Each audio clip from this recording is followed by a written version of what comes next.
to put in as much as you want to experience. You have to yourself decide to take the action.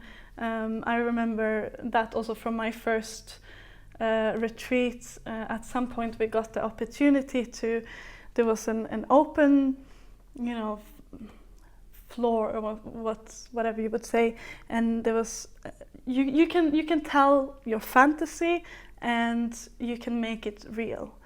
And the first time I did it, I was sitting there like, oh no, but I don't know, and I don't know what to do and how to do it. But then at some point I also jumped into to someone else's fantasy, and I had a really good time. So it's very important to interact with other people, to do what you want to do.